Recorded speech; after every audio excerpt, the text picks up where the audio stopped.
आज अत्यंत आनंदर कथा जे व्यासनगर सहर और जाजपुर जिलार प्रतिष्ठित टैक्स लेयर सम्माननीय विवेकानंद महांती महोदय तांकर आज 32तम बीएन एसोसिएट्स 32तम वार्षिक उत्सव अवसर में एक रक्तदान कार्यक्रम ये आयोजित होती ये 32 वर्षर यात्रा मु विवेकानंद महांती महोदय को शुभेच्छा शुभकामना जनाऊँ। आज जो मैंने महत् कार्य सामिल होती रक्तदान कर महदान कर समस्त को बहुत बहुत शुभेच्छा जनाऊँ, धन्यवाद जनाऊँ। आज आमर बीएन महांती एंड एसोसिएट्स जे टैक्स कंसल्टेंसी चैम्बर तार 32तम प्रतिष्ठा दिवस उपलक्षे आम वीर जवान को जो अमर शहीद को जो श्रद्धांजलि से उपलक्षे आज आम चतुर्थ वार्षिक रक्तदान शिविर अनुष्ठित करूँ।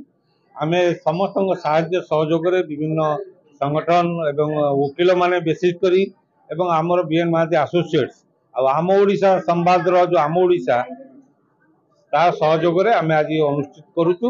आपको उद्घाटन कर माननीय विधायक कोरेई एवं तत्सहित विभिन्न मान्यगण्य व्यक्ति जोगदी एवं निश्चय सफल हम बोली आम आशा रखीचु।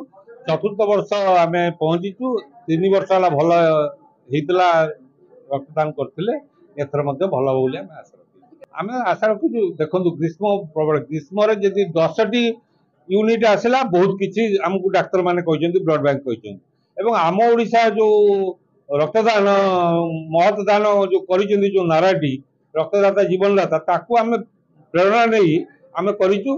प्रथम थर 63 होता गत थर 73 तापर 63 एथर आम आशा रखुं निश्चय 75 हम।